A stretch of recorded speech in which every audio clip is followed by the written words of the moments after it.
Robbie Mathisen, Nate Monroe, welcome to the Tiger Den. Glad to be here. Yeah. Thanks for having us. Thanks, bros. I got to tell you before we even start, I love the bacon burger from Poor Bros or from Slow Hand. Mm-hmm. It is my favorite burger to eat when I want to have like the most like food hangover afterward. It's so good. And the fries are exceptional as well. So awesome. Happy to have you guys on and talk about your business. Yeah. Appreciate it. Excited to be here. Yeah. Thank you. So I want to start back at the very beginning. Have you guys been business partners since day one? Yes. Yeah. 2016.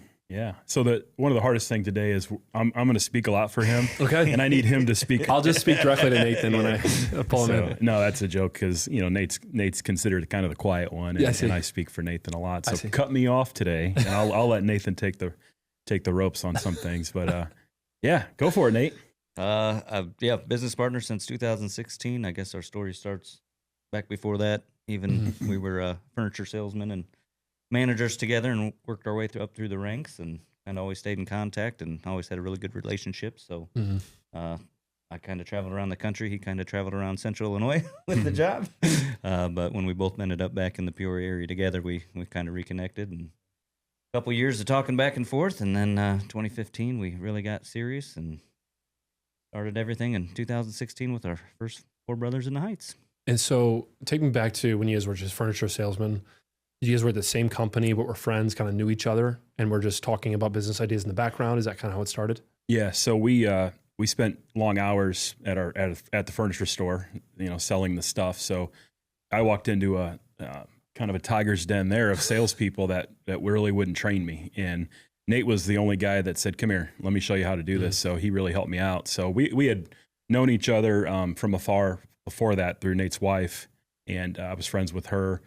And funny story is Nate was actually, there was a nice recruiting bonus through the company we worked at. Nate was actually hunting Peoria for me to come put me at the furniture store. And we kept missing each other. And then one day I walked in and he was like, "You're supposed to be my recruit." And it was just funny. We were always just like one person away from before working that, together. We were both at Bergner selling shoes Yeah, at the same time, yeah. too, just at different stores. So did you guys...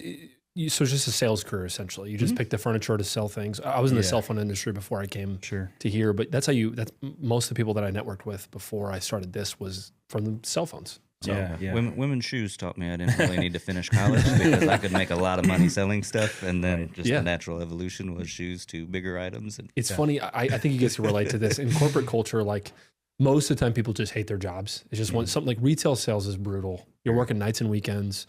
And so many people are like, "Dude, let's start a business. Let's do this. Let's do that." This conversations are so organic on your lunch break. Oh Yeah. And so is that kind of how you guys were doing things in the background? It's always we could do this better. Yeah, exactly. Here's what we could do. We're already selling something. We might as well sell something for ourselves. And we had hours sometimes without any customers. So we'd sit around and actually dream about the beer we were going to drink after work. And then we'd end up over at a local bar and we'd look around the bar and go, "Man, we could do this." And of course, we didn't think our wives would allow us to do it, or we didn't know if we could trust ourselves to do it. That was always a question. So it's like you're around all that stuff that's not good for you. How are you going to respond to that kind of thing? So that was a question. But when Nate moved back into town, I would go visit his workplace, and he could avoid me anywhere else but his workplace. But I would go to his workplace and say, "Hey, buddy, let's start that bar. Come on, let's do this. We can do this." And he would look at me and nod and kind of smile in true Nate fashion. And then,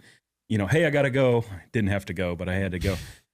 So finally, after a few months, he agreed to a meeting with me, a sit-down meeting. And it was like, all right, he's real. actually meeting. That means he might talk to his wife. And if he talks to his wife, we might be able to get this going. Are your wives good friends? Yeah, they've been friends for many years. So why the bar business? Why'd you pick that?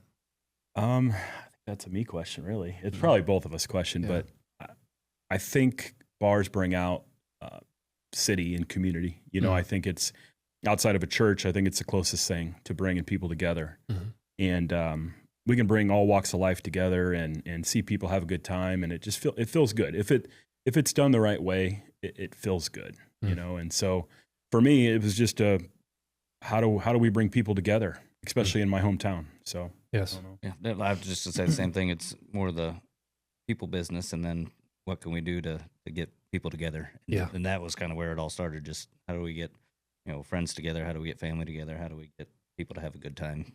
There's got to be like, were you guys into brewing beer before you started the business, or was this like just an interest just from going to bars and stuff and just being around people? Yeah, there was never much brewing. That was kind of like a dream to brew our own, to have that pride in doing it. But as we looked at like the business side, it was like the failure rate on brewing, and it kind of holds you back in some sense, because you might brew 15 of your own beers. And if 8 of those don't catch on, you're really in a tough spot. So we, thanks to Nathan, we kind of looked at a different model of sharing great beer and making it more of a people business and not so much a product business. That's how that's smart. That's how it started. So going into it, I wouldn't even call myself a craft beer fan. Rob still to this day, like daily, weekly messages. Hey, they're doing this in Chicago. Hey, this is the next big thing. Hey, this is, he's always been, and we kind of got in Pour Brothers kind of at the beginning of the bubble with craft beer, and just kind of taken off. So I kind of took the years of research and development from talking to, all right, I better start trying some of this stuff, and hated sour beers, hated IPAs, hated all that stuff, and now I love them all. I mean, once you try them, it's a process. You've got to get through them, but and then kind of with that, Pour Brothers became the model with iPort system with pouring by the ounce, where you can just try a little bit as you go. Well, that got me even more excited about it. I don't have to drink this 16-ounce beer that I need with a spoon. I can try a little bit. I can move on. I can go back to this. Oh, maybe I'll revisit that style once more again later. And it's been a pretty cool evolution.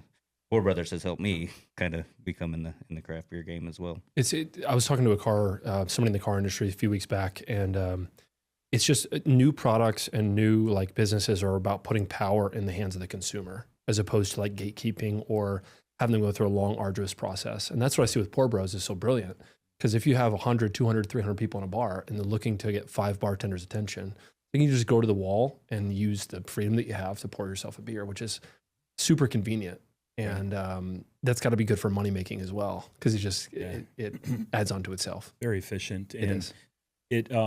And people can be trusted. A lot of times you hear, it's going to be a problem, and people they know their limits. And to be honest with you, like, we have so much free time as a staff, we can identify issues probably better than most bars that are not seeing that person frequently pass by the wall or come up to the bar. So, that was a concern early, is how much are people going to drink? They're going to walk up there and drink pitchers of beer. And based on the style of beers that are up there and based on the pricing, there's very few people that are racing.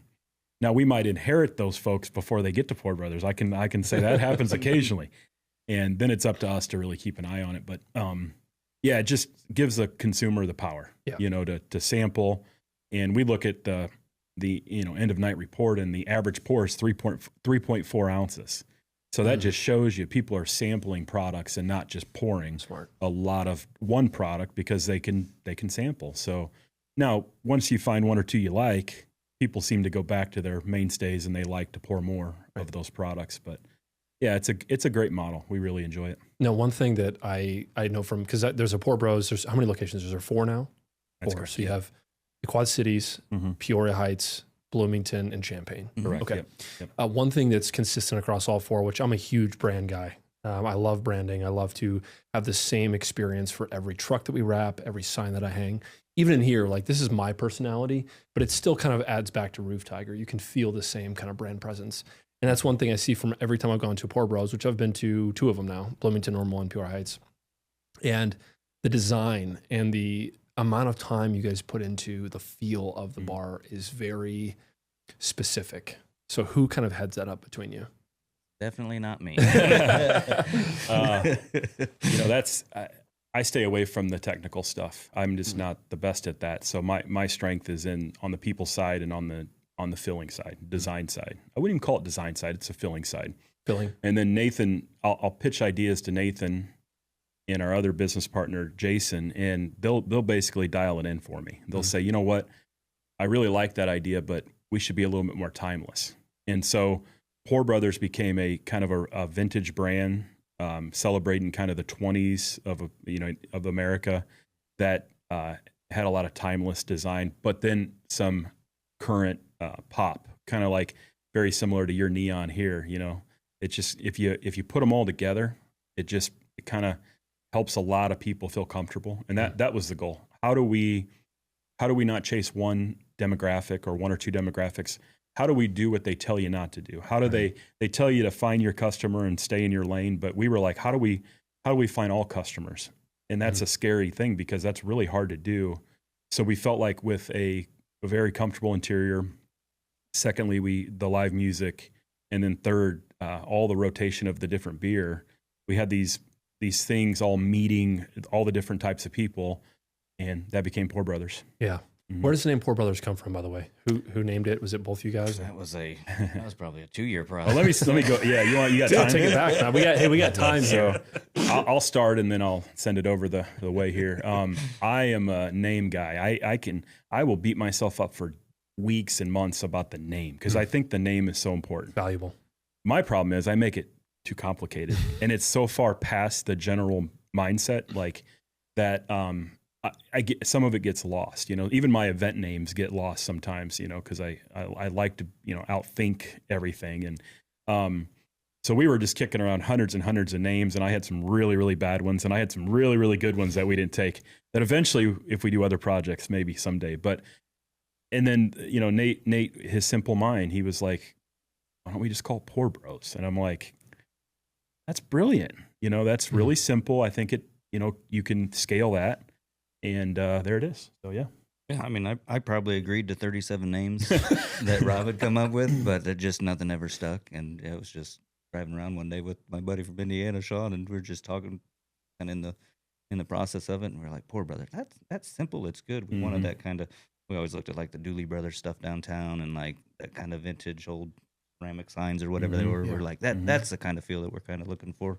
Look cool on a sign type deal. And yeah, just kind of stuck. But I mean, I still in my computer have stuff from 2013, just notes of emails that I get him at 2 a.m. from him. Oh, we're going to open the wheelhouse. And did you know that this happened here in the Hyatt? And it was just like, and literally 37 names later, which are all fine for me. I'm just like, my thought is it going to make the beer taste better? Right. Is it like, what's it going to change? What's the name going to change? But, and also, Pour Brothers would look a lot different if it was just me. Yeah. Are you guys familiar with the book? It was called EOS, Entrepreneur Operating System. Okay, so this will ring true for you guys. There's usually one visionary, one processor, and one integrator. So integrators are people who like get stuff done, very task oriented. Can be like, okay, they take like a concept and like I need to do X, Y, and Z. Visionaries, that's what I consider myself. That's probably more so you, Robbie. We have a lot of ideas, ideas. But you need all three because you need the business to work. You need people to refine the idea and then people to actually do the work. So, as a visionary myself, I'm very cognizant of that I have 2 guys on my team that one of them is a processor, one of them is an integrator. So when I bring up ideas, they're like, have you thought about this? Have you thought about insurance? Have you thought about pitfalls? Have you thought about these? And it's good for my brain to have those exercises to actually refine the concept. Right. We've had talks with, we've been doing this for we're 8 years into this thing now, and the amount of bars we've seen open and close, friends of ours that have done it, people that have asked for advice, and we have always said the same thing, especially for the people going in on their own. It's like, I don't know if you can do this. You need a partner. Like people wouldn't want to come to my bar, but it would be. I mean, the liquor commission would love me. The paperwork's great. Like everything's perfect in place. But Rob, he would have the coolest bar in Peoria, but it would last 6 months because he'd be out of money. So, I mean, it works. I mean, he throws the coolest parties. And again, it's just, hey, we should do this, this, and this. And then it's like, all right, I go into the process and say, how do we make this beneficial? How do we make this a moneymaker? How do we, because we can have all the decorations, we can have all the talent, we can have all the everything. But at the end of the day, we've got to keep the doors open. We've got rent to pay. We've got insurance to pay. We've got the bottom line's got to be strong. Right. Yeah. So got to be strong. Definitely a good team, and our guy in Champaign, Jason's done a fantastic job doing that type of stuff, and it's just kind of that constant, hey, we've got this going on, bouncing off one of the 3 of us, and by the end of it, once we've all touched it, it usually turns out pretty well. Take me into the food business. I've said for a long time, I love business in general, just like starting and just the idea of starting businesses, and food is one thing that I will never touch because I know from other people who have done it, it's just so hard. Mm-hmm. So how has Slow Hand done since it started? And tell me the story. Yeah. Well, I'll take this one because again, I don't like to talk. It was about a lot of it's vision based. You know, it's like we got this really cool bar that does great on the weekends, but it's not really doing as good as it could if it had another wing to it. So we at Heritage Square, we had a full kitchen above us, and we kind of learned that the company may or may not make it. So we went up and asked them to purchase, and we basically got in the food business within 3 weeks. We didn't plan on it. We didn't have a lot of experience. Not a 2-3 year process. No, to get into Poor Brothers. It was hey, let's try it. But thankfully at that time you had a business experience, know what's good and what's not. And we knew, you know, in order for food to work, you got to have an insulator. And we knew Poor Brothers and Peoria Heights were good insulators. So we felt confident that we could come up with something that people would like. Mm-hmm. And we had enough insulation to do an okay job. The key though was if we're going to do something, let's try to be really good at it. Mm-hmm. But that's going to be at the expense of our own success. You know, we're not gonna take any money from this business. We're gonna try to build this thing through quality people and through talent. And someday the goal is to get food in all of our locations. And we're coming up. We're over 6 years in at Slow Hand, and we don't have another food operation anywhere. And that shows you how hard the food is. We've gotten 4 Poor Brothers in 8.5 years, and we've gotten 1 restaurant. So with that being said, though, you know, we're at a point where a lot of things are working. You know, the whole wheel is working together. And thank you to everybody that's done the work, because they've set such a foundation of quality that we can go ahead and do the extras at Slow Hand, St. Patrick's Day stuff. And last weekend we did ramen. We did a smokehouse ramen, and it was very well received, very delicious. And so we're at a point where we're getting ready to fly out of the cocoon at some point. But again, it's terrifying because honestly, food doesn't work. It just doesn't. I mean, I hate to be so negative. You either got to charge really high prices, You're right, or have a few food items, right? It's like there's so many things that can go wrong, right? And even the toll, like even once it works financially, the toll it takes on the people is intense. It's you know, they're doing a lot of like what the roofers would do. Yeah. And in that, it's not a lot of times it's not 20, 30 year career. Right. And it's sad because some of the most talented people we've worked with are on the food side. And you know, the lifeline, the what's the word I'm looking for? The life, I guess. It's more like an athlete in a sense. I mean, it's very not only mentally fatiguing, but physically fatiguing, and there's more downs and ups. Mm-hmm. But I don't want to sound totally negative.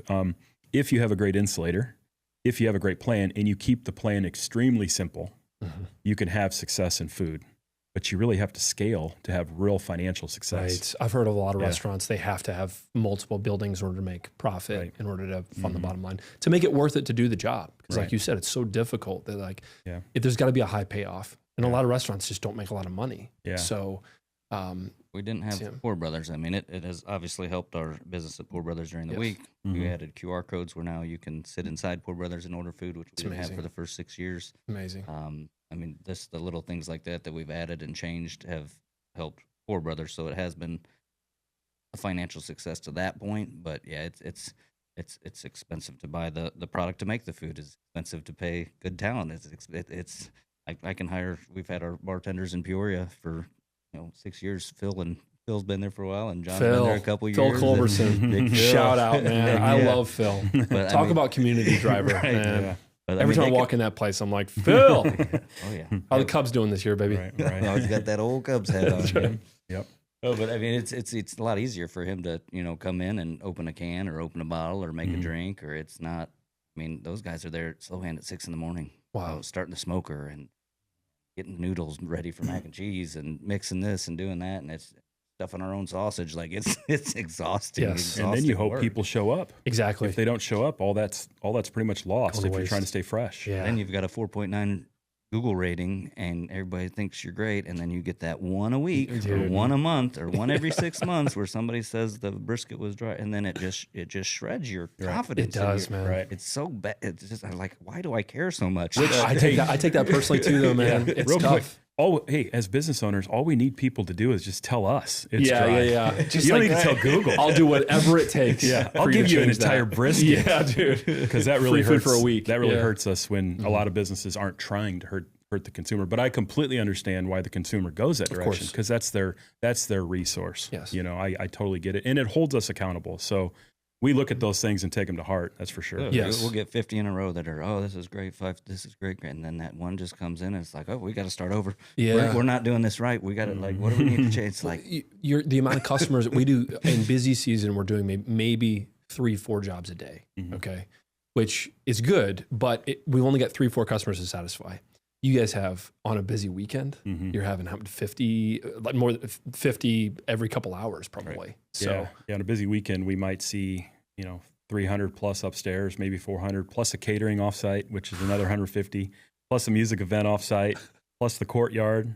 It's intense. I mean, it is. We kind of hit on some of the downfalls of like a barbecue restaurant, but Slow Hand's amazing, right? I mean, they have done So good. They have 2,000 square feet to put up the numbers. They don't even have a walk-in cooler. Wow. So it's not that we don't want to give them one. We just don't have the space for it.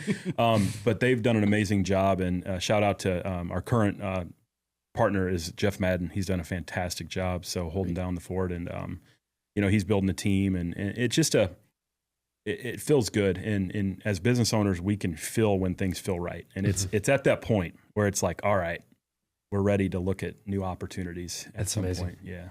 Take me to when you guys were in Peoria Heights, and your second location was at Quad Cities or Champaign? Champaign. Yeah.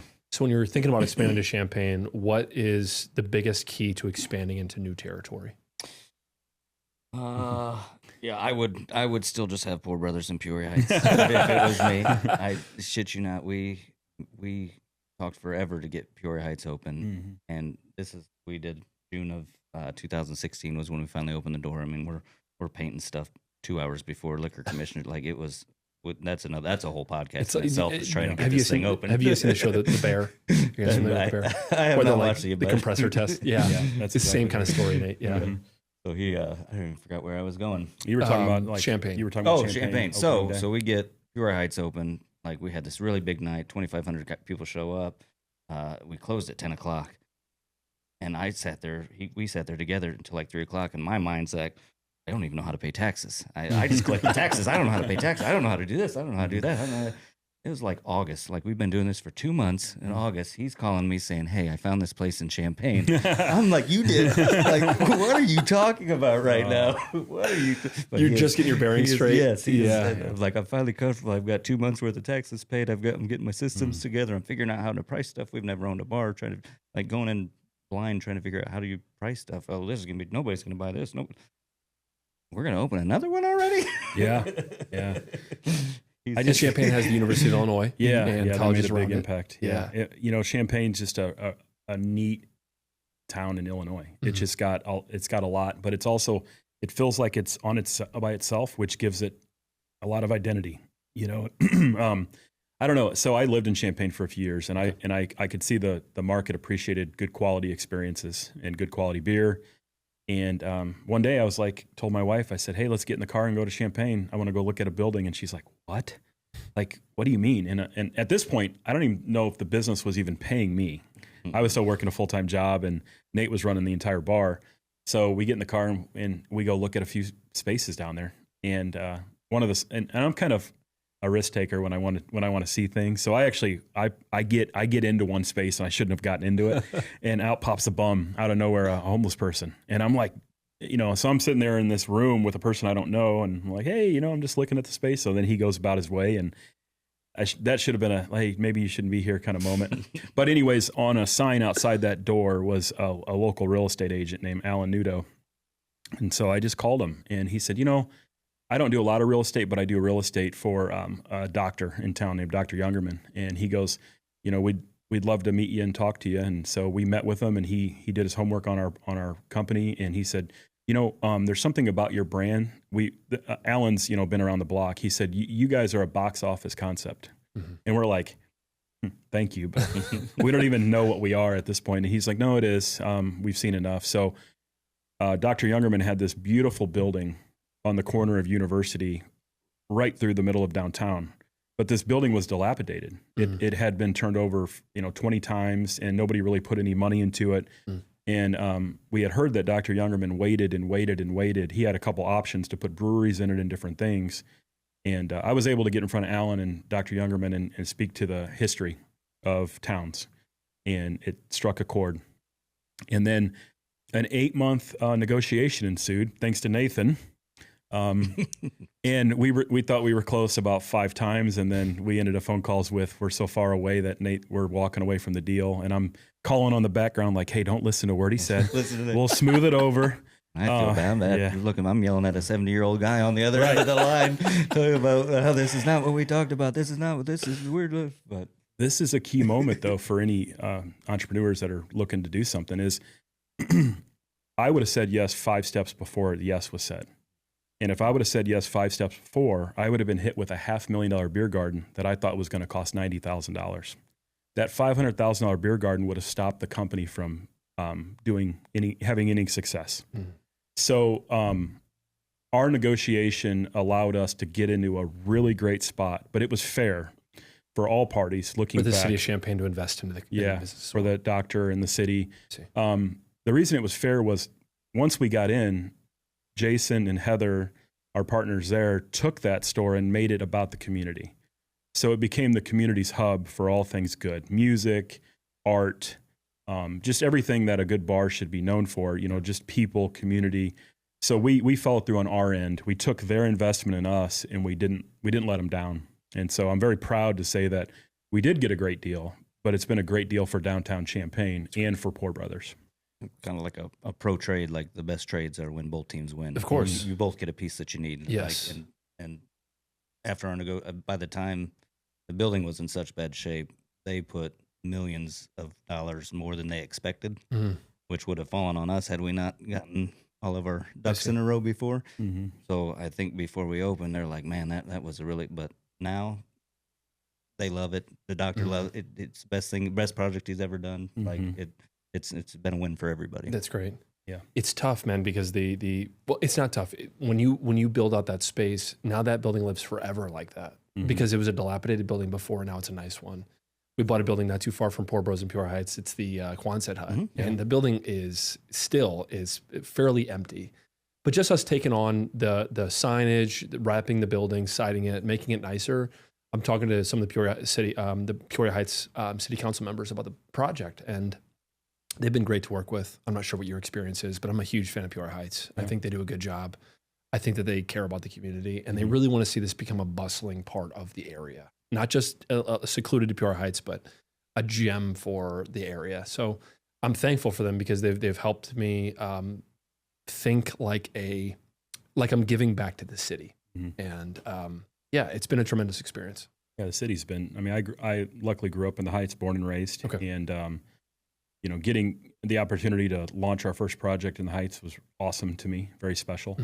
And then, but also seeing how they didn't put up tons of roadblocks. We didn't know what we were doing. Yes. And instead of making us feel dumb, they basically educated us and didn't get in our way. They stayed out of the way, but they helped where they could. And that's always been the direction of the Heights that has allowed other businesses to come in and flourish. And, with new elections, we hope those things stay the same. And we have no political affiliations. We just want to work with good people. Yeah, same.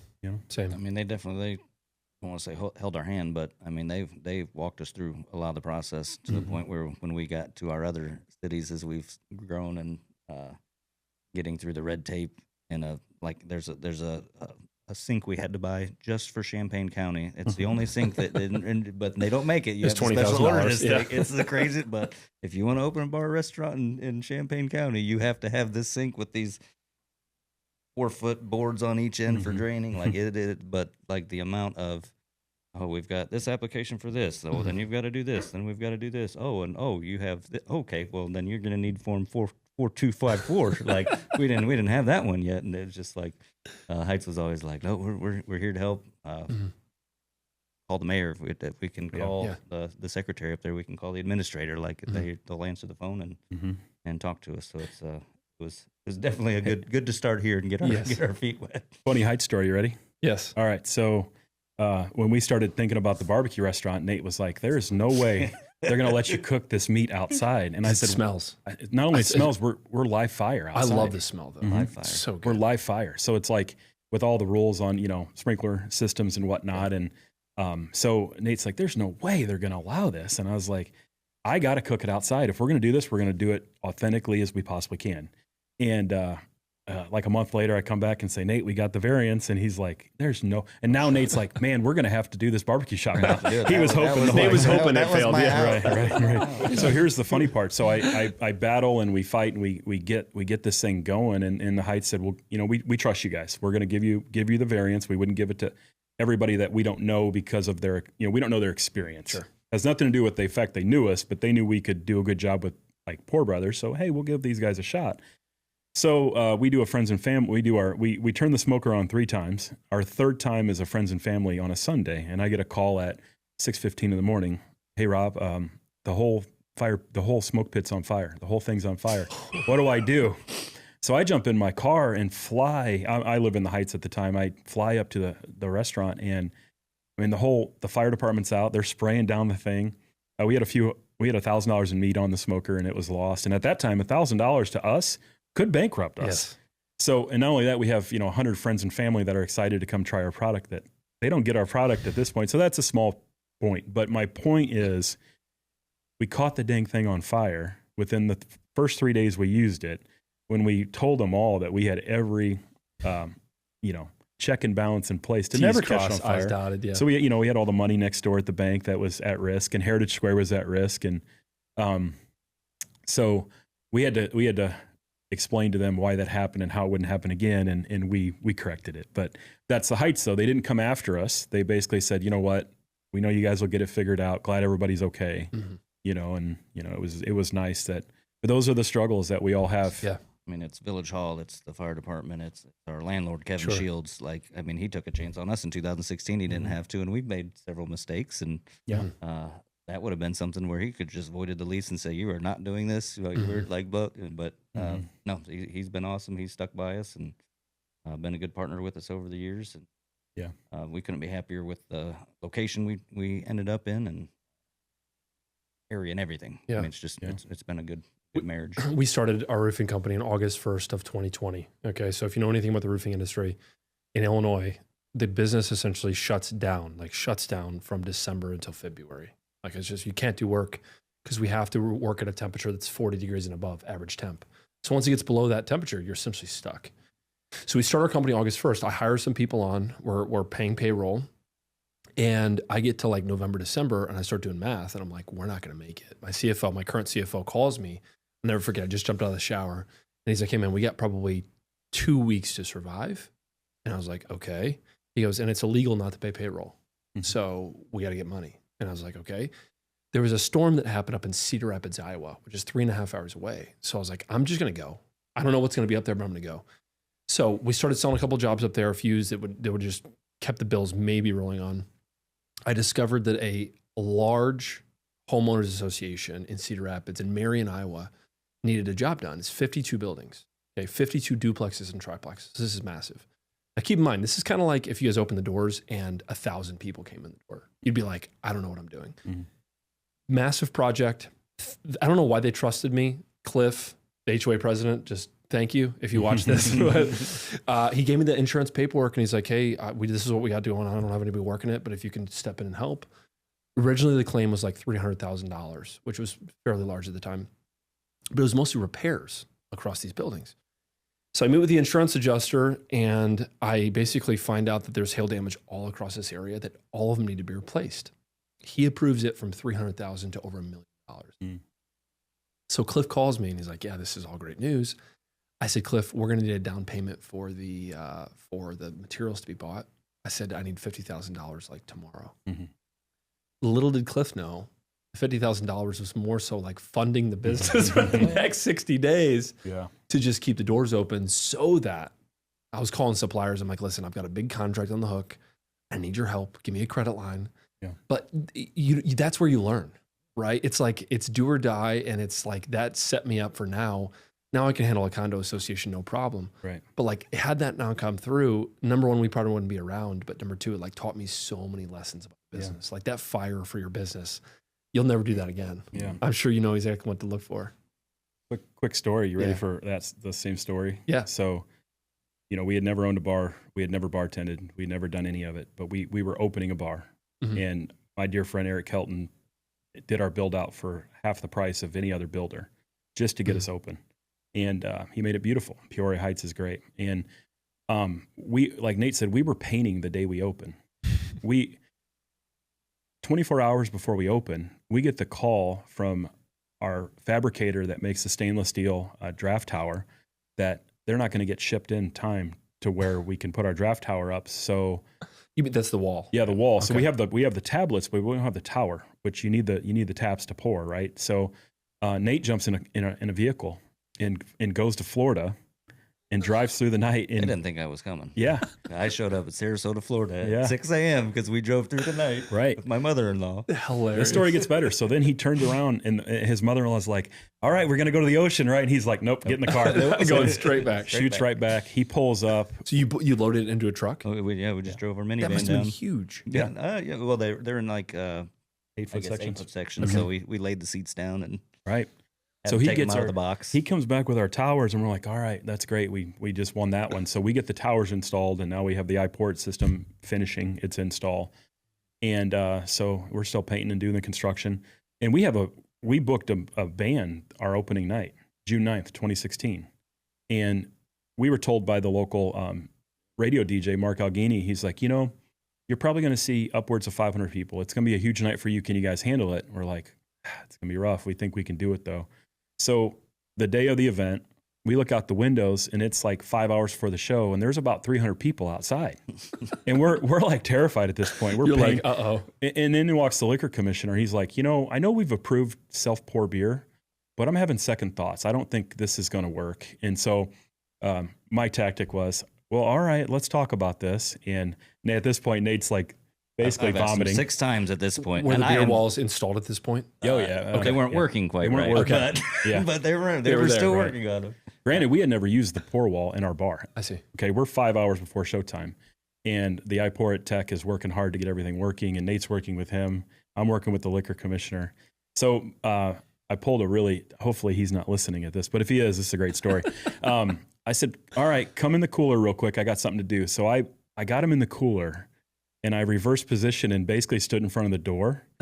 And I said to him, it was colder than hell in that cooler. And I said to him, all right, we really need to figure this out. And it wasn't like we need to figure this out. It was like, all right, let's talk through this. And I basically froze him out. And he looked at me and said, all right, we'll go ahead and let you guys open, and then we'll revisit it later. So this conversation in the cooler was like a 10-minute conversation. So I come out and I said, Nate, we're going to get approved. And Nate's like, okay. So then I look outside and there's 800 people outside. We haven't even opened. We have 3 staff members. Like, crazy. We didn't know what we were getting into. So the artist is 6 months pregnant at the time. Yeah. The artist is Anderson East, and like 2 weeks before the show, he announced he was dating Miranda Lambert. So his fame exploded in the interim of us, having him at our first show. We had never hired a band. We had never signed a contract to hire a band, and all the rules that go along with the contract, the writers. So we had to have a separate room for him. We had to have food in his band. We had to have a certain stage. We had a certain sound company. We had no idea how to do any of this. Sound company shows up. They said, "Where do we plug in?" We're like, wherever you can find. Walls. It don't work like that. Now we're checking down a generator. So it's not a standard outlet, right? We opened this thing, and somehow within minutes we were still rolling kegs in minutes before we opened, and so Peoria showed up. We had about 2,500 people show up. Not only was the courtyard filled, the entire parking lot was gravel at the time. The entire parking lot was filled with people. And, we didn't do hardly anything right, but Peoria backed us for taking that kind of risk. And then Miranda Lambert showed up. Well, we did hear him on the phone with her. That's cool. And since then he's gone on to be nominated for a Grammy, and he's got a new album out. So he's really doing pretty good. But the point is, like, we took a major risk, and people at that point knew Poor Brothers was going to be very different than anything, really similar to Roof Tiger, Solar Panther. Like, Just like you had opened our eyes and said, if we can get through that, right, anything's possible. Right. Yeah, and then once you do one of them, it's like the second one doesn't seem so difficult. Right. I always tell people, we talk about this often in our business, for version 1. Version 1 is never perfect, but most people overthink version 1 to the point of not doing anything. Right. So it actually, analysis paralysis. So you'll think about an idea and say, oh, do you have all these things crossed? And there's a lot of value in that now as a business owner now for risk aversion. But oftentimes those people will never start businesses on their own because they'll just analysis process themselves to never starting. So it's like version 1 will never be perfect. You got to push through that uncomfortable stuff and then find what actual problems exist, because you don't really know the problems until you're knee deep in it. Right. I basically told Nate and my wife and Nate's wife, Heather, I basically said, guys, we get one chance. Yeah. We got to prove something out of the gates. It's your reputation. And they're like, really? Why would you? And now we wouldn't do it this way, nor would we recommend it. But it was that one, flash in a bottle that we needed. And it's like fate. It was like, wow. And we laid on the floor. Everything lined up. Yeah. We laid on the floor, and I had overextended the budget build out by like $23,000 and didn't tell Nathan because we had to get this thing right. I knew he would back me long term, and I had to make the money. I had to figure out how to make it work. So, and on that night we did extremely well, and we were able to pay most of any of that overextension that took place. But we, on the first day of Roof Tiger, even before Roof Tiger, we went to Indianapolis to buy Toyota Tacoma. It's in that picture behind you. It was a used truck, a great truck. We still have it in the business today. My dad and I, this is kind of a cool story. He's driven crappy trucks his entire life, crappy vehicles his entire life. So like he's sacrificed for our family over and over and over again. So we started this business together. We go to Pekin, Ford's Toyota in Pekin. And I know I wanted a Tundra, did a lot of research. And so we're driving in this lot and I see it. And I'm like, Dad, that's the one. And he's like, are you sure? It's like, it's the most badass vehicle on the lot. It's this white, beautiful, brand new, never been driven Toyota Tundra TRD Pro. So if anybody knows trucks, it's really nice. It's premium leather, all this stuff. So he goes from like crappy trucks, we're staring at this one and he's like, are you sure? I said, I am certain. You've got to be the one driving that. So we take it home. Now it's sitting in our driveway. And I said, Dad, don't get used to this because we're about to wrap it in tiger stripes. He goes, what do you mean? I said, he's like, this truck's perfect. I was like, it's got to be tiger stripes. So next week goes the wrap shop, comes out with tiger stripes. And it was the best decision I could have made. But so much trepidation of like, okay, first of all, the truck. Second of all, we're going to ruin this beautiful white color. Even though the wraps don't ruin the paint, it was just this pristine condition. So it was the best decision we could have made. But in that time, like hindsight's always 20/20. You look back and it's like these decisions made us. But in the moment, those things scare the crap out of you, right? Yeah.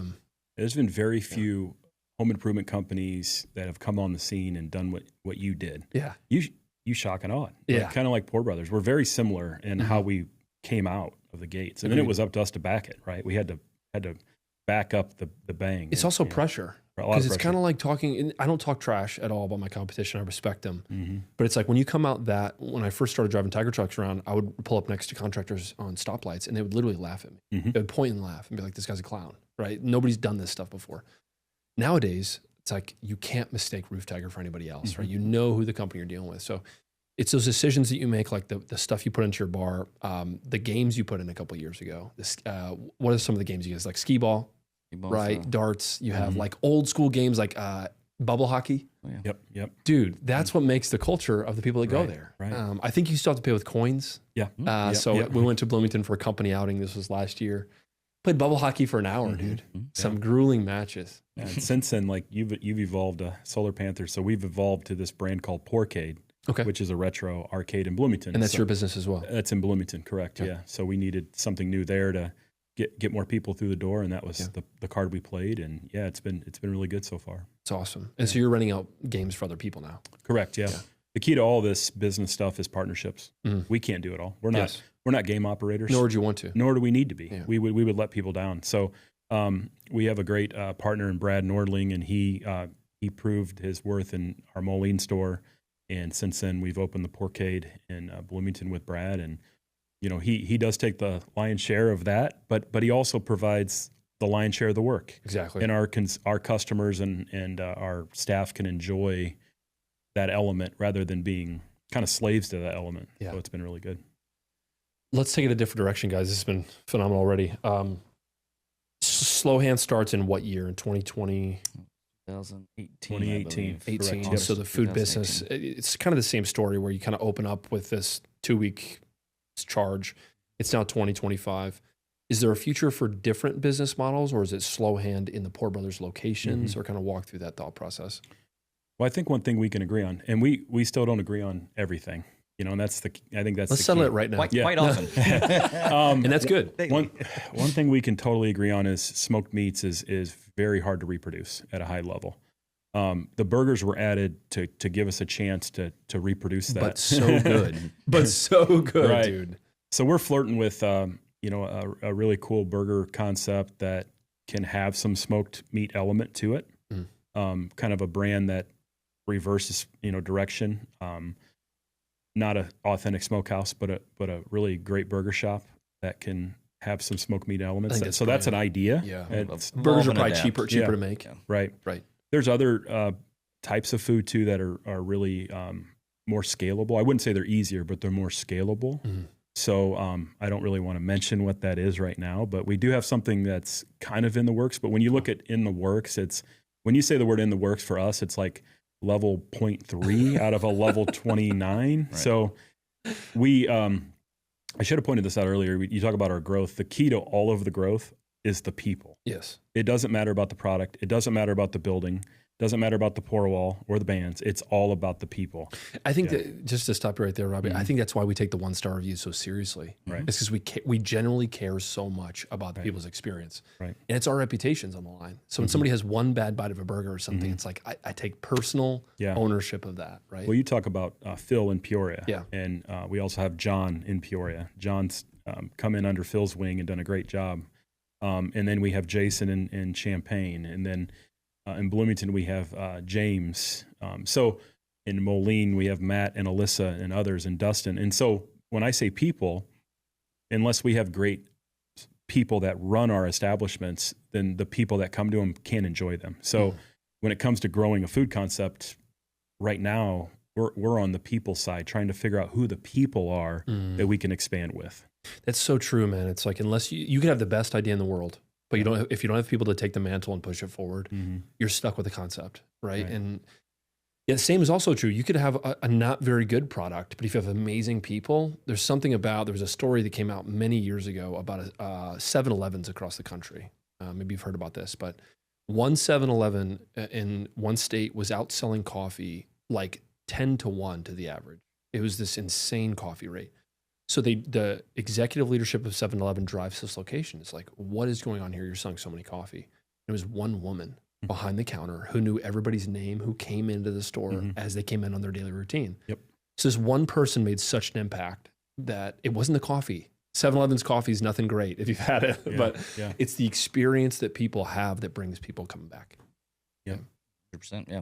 Like I said, we just want, we've had some staffing issues, for lack of a better term, in some areas, and slowly correcting them. But as soon as we get our person in, you can just tell. Yeah. I mean, you don't even have to know anything about it. We can just go back and look at black and white spreadsheets, which is my jam, right? You can see when this person left or that person was on vacation, or you can just see that. And it's not I'm coming back. It's the whole ball of wax. Like, if John's there and Phil's not there, we don't miss a beat, Yes.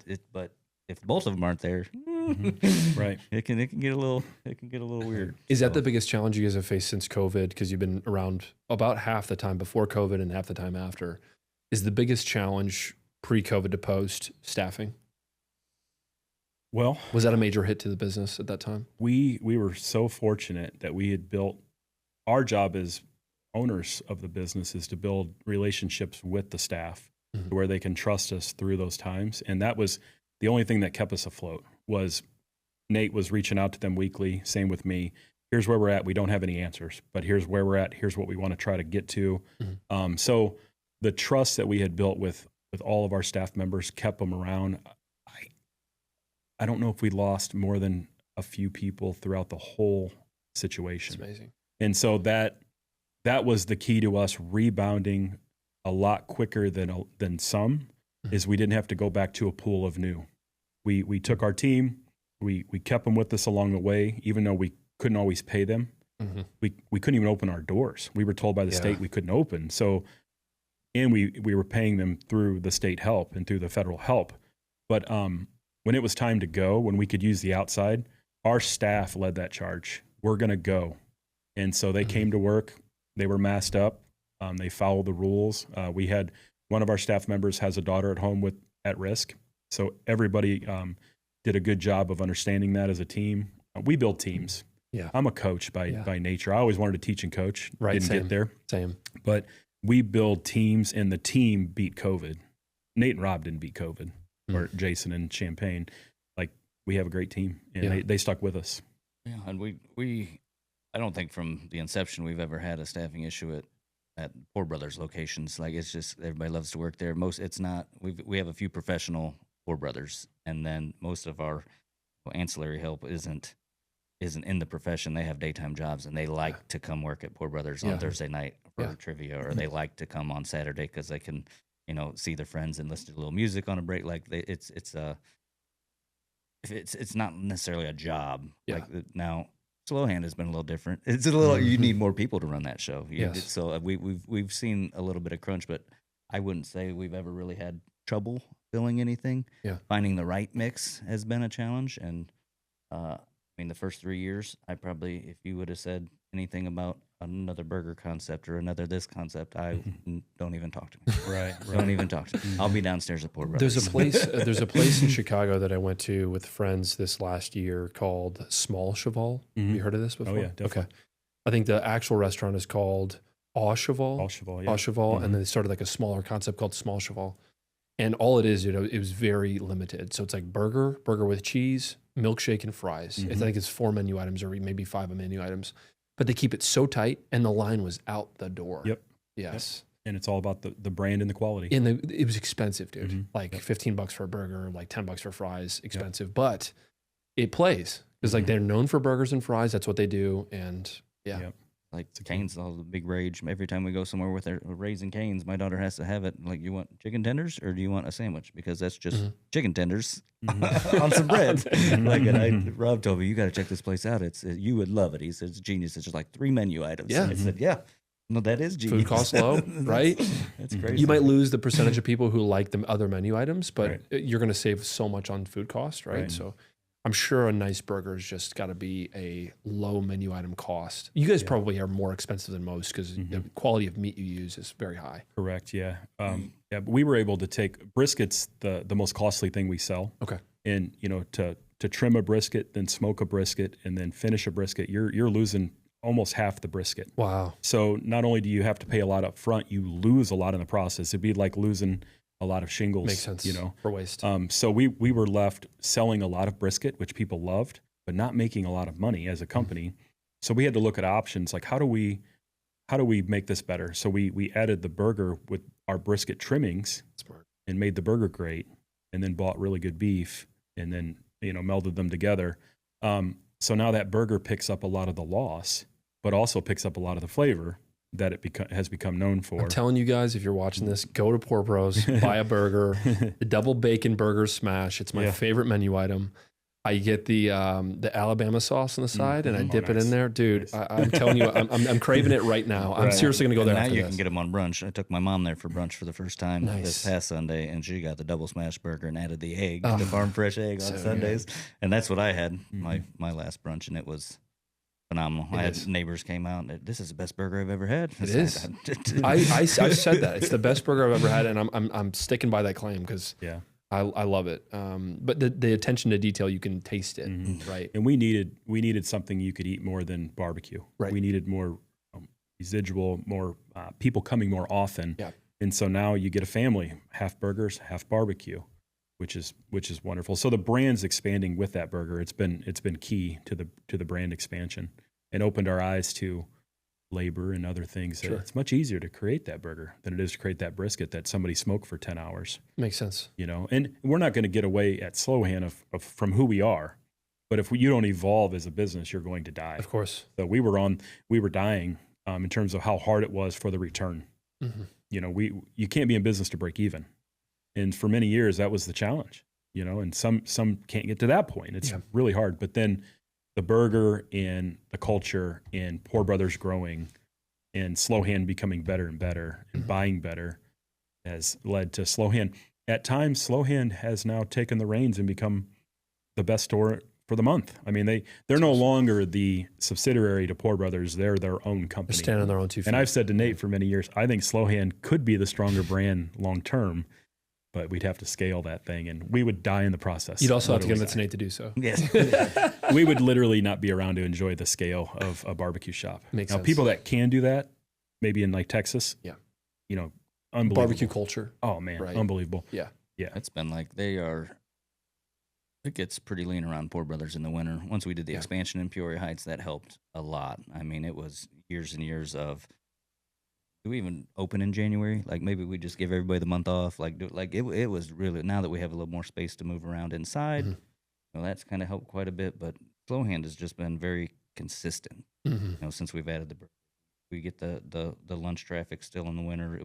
It's a lot less volatile, I guess, as Poor Brothers. If we get a 50-degree day in December, we know we're going to have a good Saturday at Poor Brothers, right? But if it's 2 degrees, they're not going to come out to hang out usually. So. You're never going to beat the weather. In your business and our business, the weather can beat us no matter what we're doing. I think of Emo's Ice Cream sometimes because they close down from December to March. Yeah. And I'm like, man, I wish I could do that. But you have to lay off people, which you can't promise they're going to come back. Right. That's So the culture changes and you have to train new people. And then it's like, no, I'm just going to work for 9 months. I'm going to try to make as much money as possible. I'm going to probably waste half of that money in the next 3 months of just sitting on my hands and then get back at it. But you got to do that enough revolutions where you start to kind of understand how to run it, right? Not easy to do on year one. Right. And you don't know what to expect for the winter too. So our first winter going through, like now we know I need to get the bank account to this level Exactly. going into November, or we're going to struggle in January. Like you can see 3 months in advance. So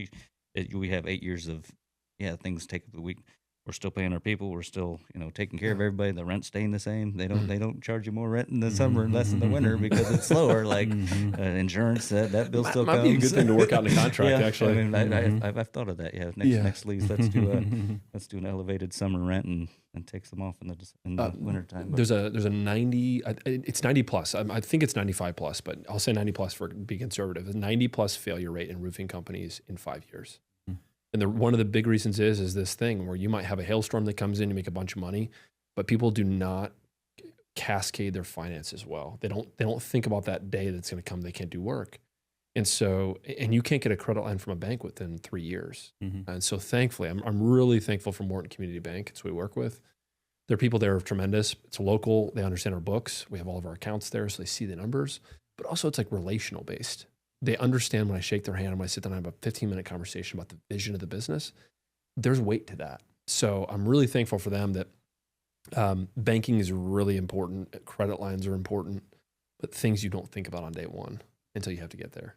So let's take it. Some rapid fire questions here, guys, or some short quips. So like, speak to an entrepreneur that's thinking about getting into the restaurant and bar business.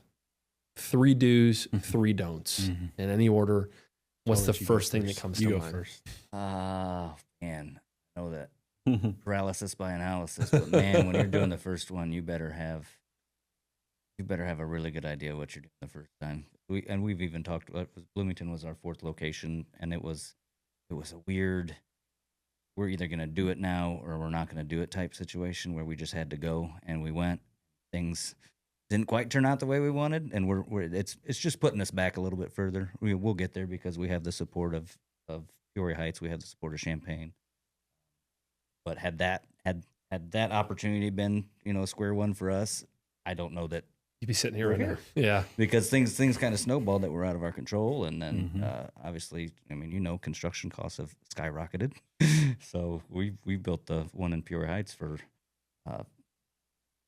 $150,000 basically. Wow, which that's cheap, very cheap. Yeah, I mean, we had bids for $480 to do it. Wow. So, and then it was Eric Kelton that came in and said, "We'll get this done together." And it was basically the gutter guys after work coming in and cutting concrete for us and doing that. But Yeah, people first. So number one, do your Just research. Do your research. Yes. Make sure you have the people to do it, or you better be willing to do the work yourself. Yes. Because when we You'll started, live at the bar. Rob couldn't leave his full-time job. I was dying to get out of the retail business. I couldn't be in there anymore. Yeah. I was in an actual store location instead of being in sales, so I couldn't even get to talk and sell things. Like we were the number one Cub Cadet store in Central Illinois because I would sell Cub Cadet. I enjoyed selling things, but I did not like. That was done the on rest 116 East Peoria. I was at Big R before they folded over in Pekin, and I had to do farm feed and pet food and this and that and stuff that I wasn't really passionate about. But then when they told me I could sell something, and it was like steel and power equipment, and we were always awesome at that. But everything else we were like, I had to get out of it. But it was my job was to bartend, so I closed. I worked behind the bar. I was willing to do it myself. So Sure. we've had food operators and people we've tried to work with and say they can do things and say they're willing to, but then when time comes, maybe they're not as available as they thought they'd be. Sure. So do your research. Make sure you've got some people lined up to help you, and then make sure you're willing to do the work. 3 don'ts, Robbie. Oh, well, don't think you know it all. Number one, you don't know anything. Here's a good one. I can't say the bad word, but don't be a effing fan. Don't fall in love with the idea of owning a bar or a restaurant because it's terrible. I mean, it's terrible. We sound so down on what we do. No, it's not. Don't over glamorize it. It's so fun to see people having fun, but guess who's not having fun? Yeah. You're not, because you're everybody else's entertainment. You're there to provide an experience, so your fun goes away and reduce risk. Right? Yeah. So I mean, don't be a fan of the idea, and then you have to live. Don't live large. I mean, you have to live like you're poor. I mean, I think we both live about the same level we did before we owned 5 establishments. Awesome. So at someday we'll probably do okay, but at this point, the majority of our success goes back to the people creating it. And I mean, that's how we grow. Without it, nobody would want to do it, because we get pennies and you get this, or the visual of, wow, you're pulling up in this vehicle and we're barely getting to work. So we still have room to grow there 100%. But, I see so many people call me, I'm doing this, I want to do this. And they're so excited and they know everything. And at that point you'll say, trust me we need to meet, because everything you're saying to me right now is exactly where I was. I've had these conversations as well. Yeah. And you're going to get blindsided with lawyers, developers, cities, laws, people, and you're going to realize that, yeah, you might be good at explaining how good that beer is, but that's just a very small piece to the pie. So how many don'ts did I just give you? 2, 3? Okay. What would be the third one? Don't overpromise to your family. You need to tell them out of the gates that their lives are changing, your life's changing, and the chances of this working is not high. So there's a chance we lose everything. Are you guys willing to take this risk? And if we take this risk and it works, you can have financial freedom, hopefully someday. Maybe someday. Yeah. But in the interim, none of us have freedom anymore. Yeah. We might have time freedom, but we don't have mental freedom or financial freedom until we really get somewhere. Businesses are long-term investments, man. They are. And they take years to make successful and polished right. And I think that's one of the biggest downfalls of entrepreneurs now, because they see young people being millionaires in some way, shape, or form. Amazon drop shipping, or the new wave that comes in. It's like, no, that's not real. Maybe less than 0.1% will do that. The other 99 will just give the bag up. They'll lose. And so building a business, I had this mindset of I'm going to sacrifice for a decade, and this is going to suck. And I lived in my parents' basement for the first couple of years. I moved in a very modest place after that. And so thankfully now my wife and I just bought a house last April. It's been 4 years. We're in year 5 now. 4 years of extremely hard work, grueling, grinding, showing up to customers' houses, making sure my teams are right, coaching the people up, right? Marketing constantly. These things are not easy to do. And I think that's, if people are looking to start a business, they've got to understand the costs involved, more than just money. It's family, it's human capital, it's stress. How many days did you go home at nighttime after closing the bar and been like, how do I do this? I mean, still day today. Still, I mean, you come down and you see 200, 300, 400 people and you go, wow, that place must be killing it. Yeah.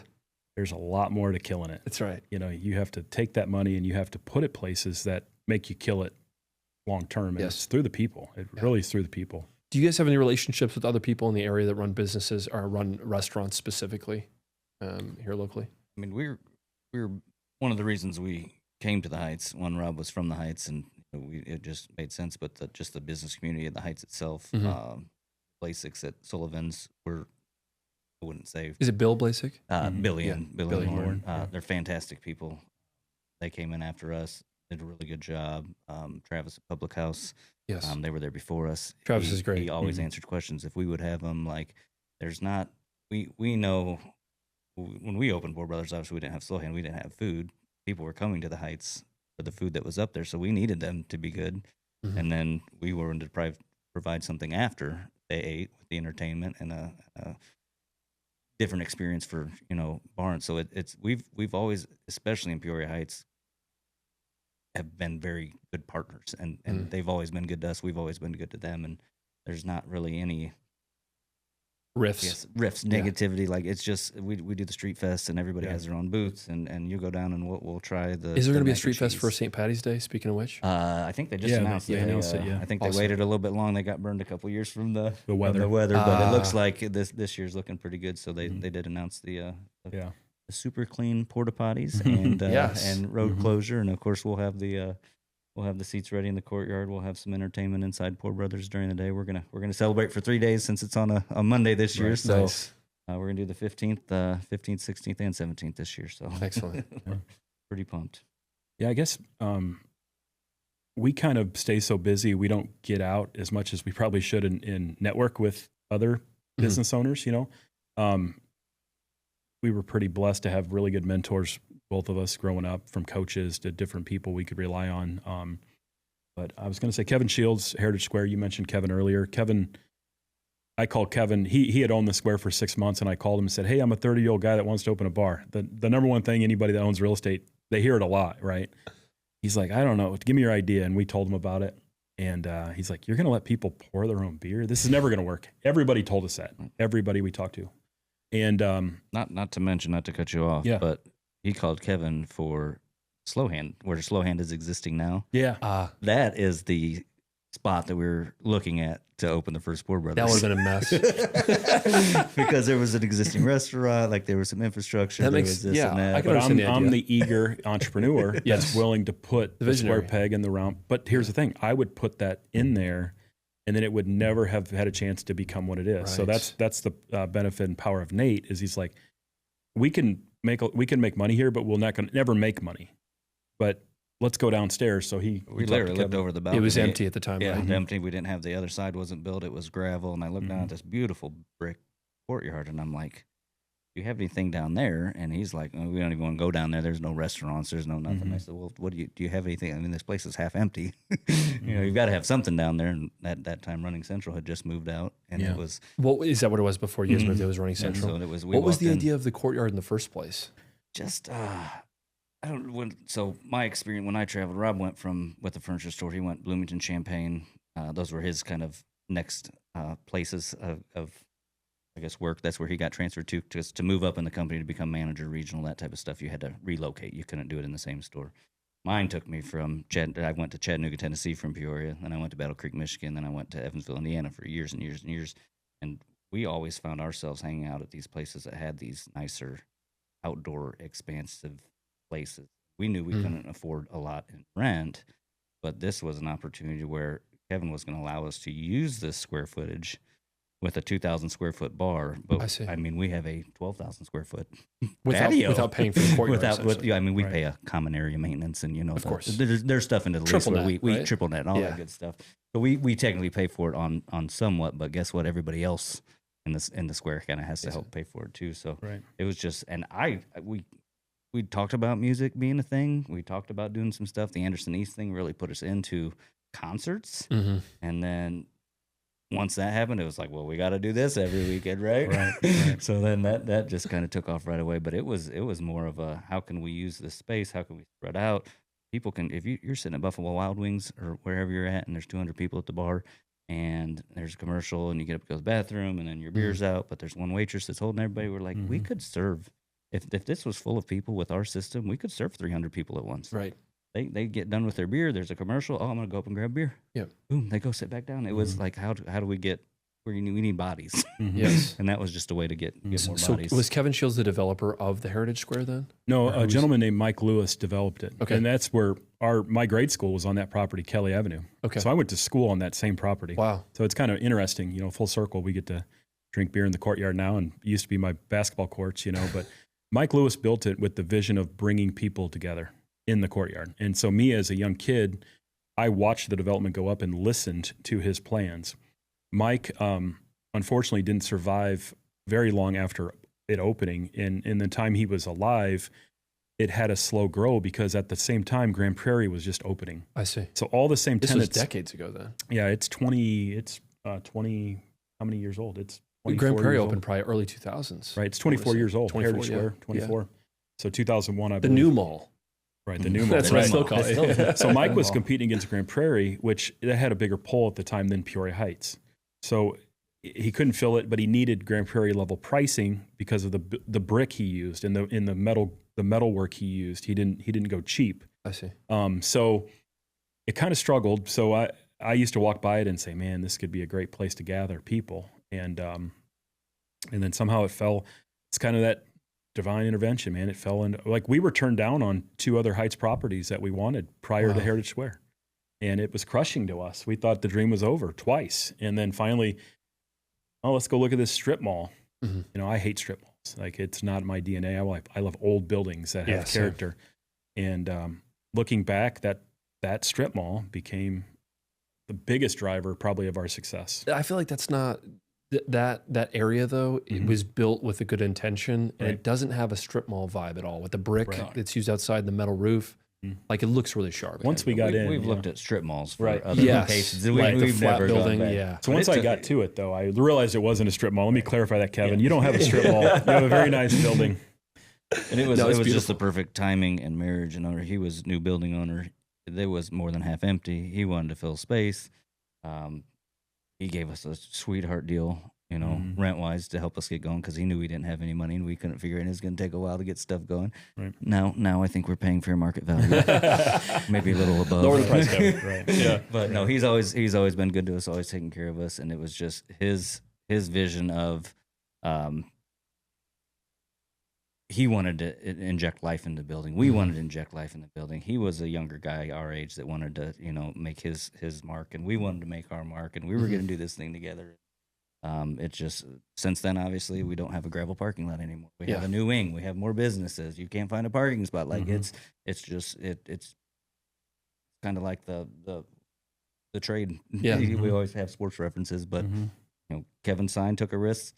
We signed, took a risk, and we both, done Everybody pretty well. won. And it's benefited. He also everyone. trusted us. Think about it. He's got a new complex and his family's name's on it, his namesake, and he's going to let 2 guys he doesn't know host a concert of 2,500 people. I mean, you're going to talk about risk, and he took a huge risk on us, and we, Good on him. and to this day, he's like, you guys did it. We trust you, and we still have to uphold that side of things. So we take Every that day. very, very seriously. What's the future for that area? Or are you guys like, I know you're not recruiting other businesses, but I'm sure you want to have businesses near you that carry the same vibe or have the same personality of Poor Bros. Right. Like, is that something you guys focus on, or is that something that's Kevin's job probably to fill those buildings? But Well, I take a lot of that. My head goes that direction. I think in the future someday I'll probably do a lot more of that. I hope.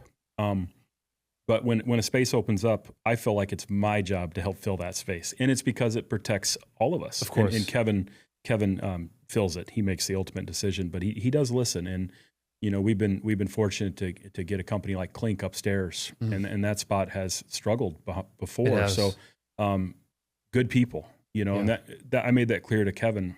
We don't care who goes up there as long as they're good people and they see the big vision. right. They're not here just to make quick money. And that's that's when Build long term. Build long term. So we're happy with that growth. And then down the way, we were able to get Cabbage and Kings, the game store. Yeah. Danny Crawford down there. We've bought a couple games from there. You wouldn't believe the culture they have. They have a great culture of people that are there nightly, and they have their own city. down there. It's just wild. And then you've got the dance studio with 300 students, but they're only there by day. And some into the early evening. And then, yoga. And so what Kevin's done is he's created a village inside of a village. And he's let us help build the village. It's a lot of moving parts too. When you think about it, it's like there's 350 parking spots. Yes. So if we had the 9 best restaurants and bars in that complex, it would be a ghost town during the day, and then it's a good mix of hey, we've got there's a therapy place, there's the yoga for daytime stuff. That's a good mix of these guys are going to use the parking, so the parking lot's always full. It's just different businesses depending on the time of the day. Whenever I drive into Peoria Heights at nighttime and see just you guys having the courtyard parties, it just feels like this is what Peoria should be aiming for. Right. And it's not like I'm not glorifying drinking by any means, but just like people gathering to celebrate something, or like I've taken my team many times over there, and we have a fantastic time. Yeah. Being in the outside with people around us, you can't accomplish that with a bar inside as much as the courtyard, right? And we've talked about it several times. I mean, Rob, I don't know a lot of the, Heights. I don't know what to call it, the powerful people of the Heights, or the who's got this, but you would not be able to tell. You could walk down and I could have a conversation with an older gentleman that's leaning up against the pole, listening to the music. He could be worth $4 million talking to a skater guy that's got, a backpack with a skateboard in there and dreads and whatever. And they're just both having a good, it doesn't matter who you are. That was one of our biggest goals, was just a place where anybody can come and anybody can feel comfortable and anybody can have a good time. And he does a great job. He does all the music stuff.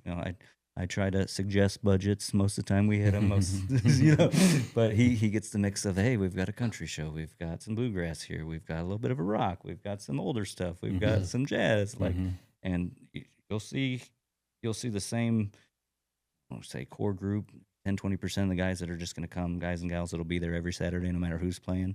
And then you'll see, these guys are fans of this type of music. These guys, so it's just a cool mix of cool culture mix. Yeah. And back to your question, Ben, what do we want to see in the Heights? We want to see people that have a collective energy of success, right? Yeah. That we don't know how we want to be a part of this success, but to the people listening out there, this doesn't happen very often, but I got a call last year from Ben.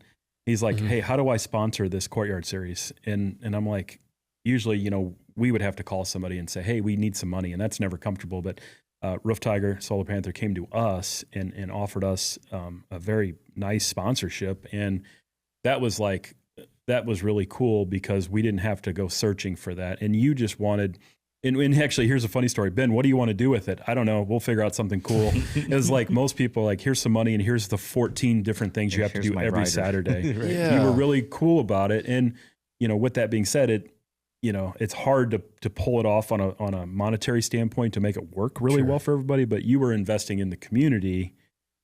You were never trying to sell a roof from that deal. No, there's a lot of, I take a very, and then when I'm asked for sponsorships from other people as well for kids sports or you name it, right? I usually say yes. I have a very high percentage of saying yes. I'm a softie when it comes to asking for money, but I don't want to be the guy to be like, yes, and I have to sell X amount of roofs to make this worth it for me. I really want to invest back in the community. And roofing, you guys have a very high, people come back to your bars and restaurants often, right? You have people come back weekly or bi-weekly or monthly. People are buying a roof once every decade and a half. So I have to play the long game.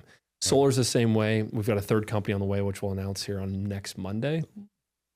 Gutter Lion is coming. We got the truck in the shop getting wrapped as we speak, guys. I'm really pumped about it. But it's just the same concept, man. It's I want to build strong brands that give back to the community, that serve where we're at. I have no intention of moving from this area. I know most people are like, oh, I gotta go to Florida or Texas or Arizona. I get that, but I'm raising my family here, man, and I want to make it good, right? Leave a legacy. And your commitment to us also spurred other commitments from local realtor Bryson Smith. I love Bryson. He came to us, and this isn't about selling anything, but he came to us and said, hey, since Ben's in, I'm in. Nice. And I'm like, well, what do you want? He's like, I don't care.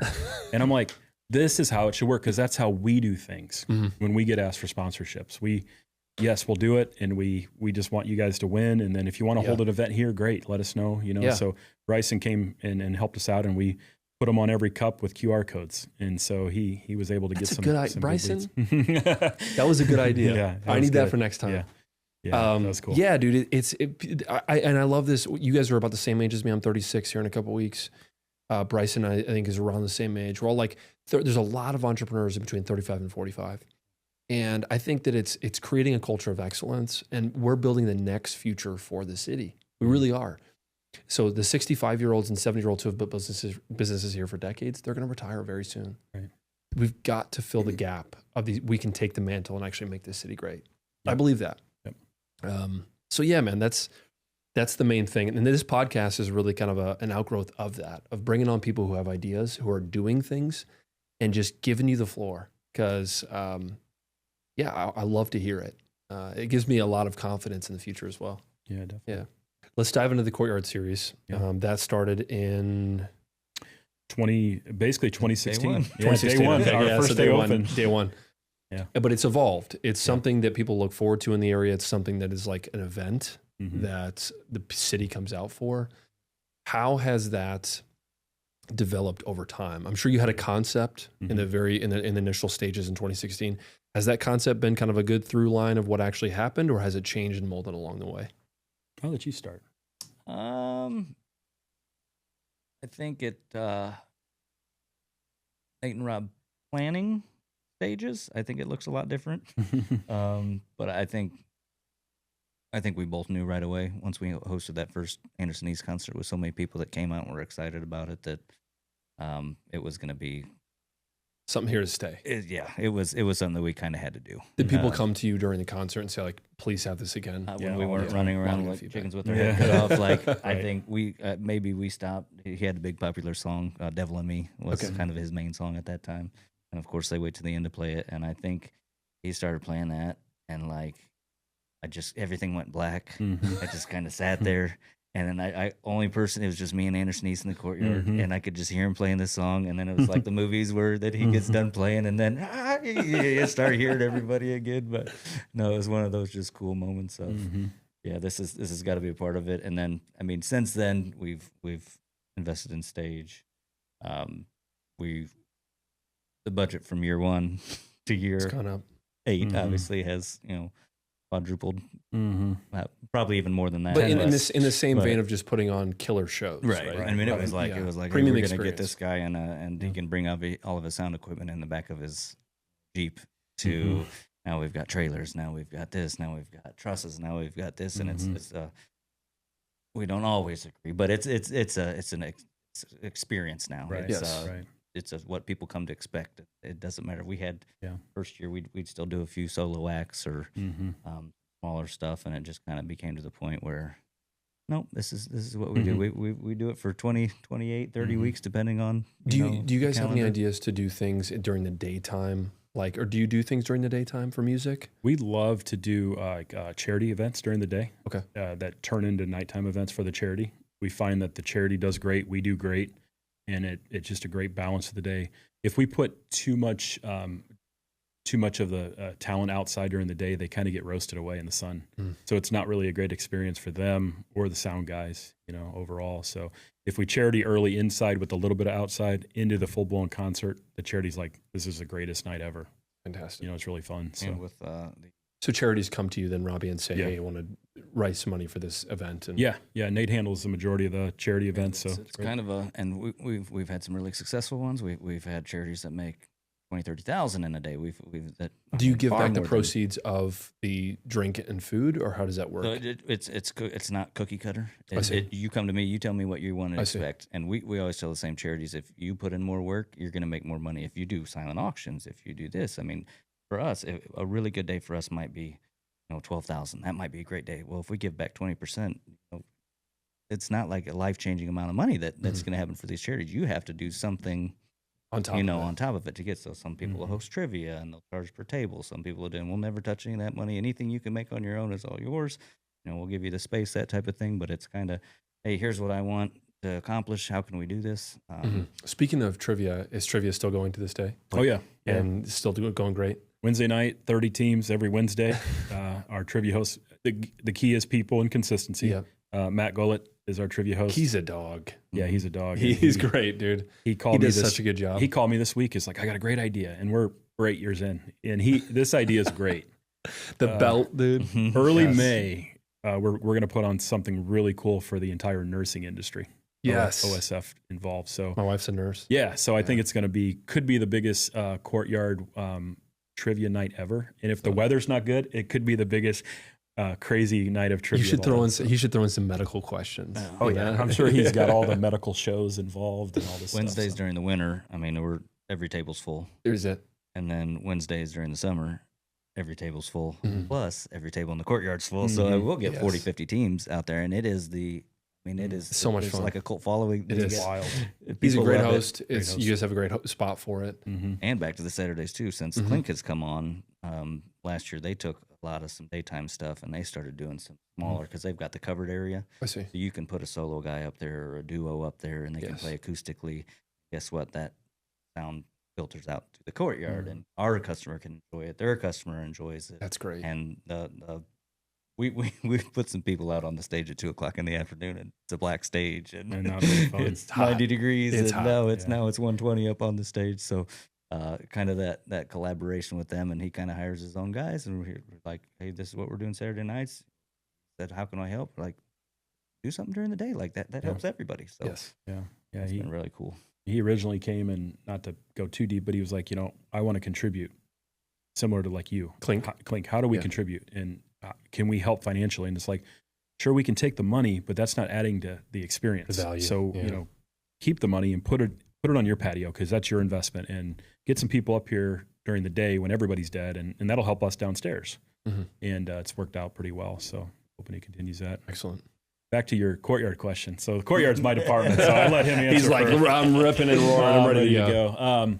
So my, looking at Peoria Heights in general, it's like, how do we make this area seem a lot cooler than maybe what it is? How do we make it New Orleans? How do we make it Nashville? And I know we're not those areas, but for a small 3-hour window, how do we get the same buzz? And, when I went to create the Courtyard concert series, once I knew it was a thing, it was like, how do we get the best sound guys? Custom sound and lighting. Awesome. How do we get a stage? How do we make it look bigger than probably what it is, and create an experience. So with that being said, the fans come out. If they're not out of town, they're like, yeah, let's just go there. They go to the restaurants. Yeah. They need somewhere to go after the restaurant. So we had the perfect opportunity to not only help the restaurants get people before, but also harvest after the dinner. So there was a big opportunity there to make that work. And then on top of that, you've got the bands and the musicians that have worked their whole lives to learn an art that usually get kind of like, I don't want to, taken advantage of is not the right word, but it needs to be said, like they get offered pennies to do something they've had to train their whole lives for. So now that we can bring a good group of fans in and do good revenue, we can pay the bands at a good rate. What they're worth. Yeah. And so that's a huge thing to undertake. You gotta make all that work at once. And for many years, like it financially wasn't a good play by us, but we stuck with it. Now we're able to acquire some sponsors that help us out, take the fear away a little bit. But the goal was to create Nashville or New Orleans for 3 hours on a Saturday in Peoria Heights. And luckily we had the Courtyard. Luckily we had so many great things going for us. Peoria Heights had already built. And we basically just went for it. This is what we're going to be known for. Yeah. And I'm proud. When I look out, I walk a distance usually during the shows, and I look from a distance, and I ask myself, are you really in Peoria Heights? Yeah. And we have numerous people come up to us and say, this does not feel like Peoria Heights. And that was the goal. Eventually, when you go to other towns in 10 years, I think people are going to say, this place could be a lot like Peoria Heights. And that's what's starting to happen. Peoria Heights is becoming its own namesake, its own feel. So yeah. Personal story. I was in 2021. I was single at the time. So one of my great uncles had just passed away. So we're at the funeral. You know how at funerals when you meet with like cousins you haven't seen in a long time. So I see my cousin there, and a young kid. I say young kid. He was 20, probably 26 at the time. I was 31. And so he's like, dude, I was like, do you want to go for a beer after the funeral? And so we went down to Poor Bros, and I see a group of girls. There's 3 girls sitting over by the beer taps. And he goes over and starts a conversation with them because he knows them. And so I introduced myself as a doctor. He's a nurse. So like, what do you do? And I was like, oh, I'm a doctor. And they're like, no, you're not. No, they're nurses. And one of those girls who was the most loud towards that is my current wife. So she's amazing. I met her at Poor Bros. And so for our wedding photos, we actually eloped on a Tuesday, got married on a Tuesday, had a reception, everything after the fact, a wedding. But for the elopement, I texted Robbie, I'm like, hey, I got to take pictures here because this is where we met. And so we had pictures in a wedding dress and a suit. Phil was there. But yeah, man, it's just, you guys are creating experiences that have literally changed my life. And so it's a personal story where I was like, I have a lot of respect and a lot of admiration, and it's something that I'll never forget. Yeah. Thank you for sharing that. It's an honor. The biggest honor for us, and this is so true, is we're playing security guards outside on a Saturday night. We're watching the crowd. We're making sure people are safe, because if something goes wrong, that hurts us so bad. Safety's big. So we're looking and watching, but every few minutes I see somebody embrace that didn't know they were at the same event. And I watch the hugs, and I haven't seen you in years, and I listen in. It is, as I'm sweating and I'm dying, and I don't know if we're going to make any money, and Nate's mad at me because I didn't tell him about something that's happening because I forgot. He's good at that.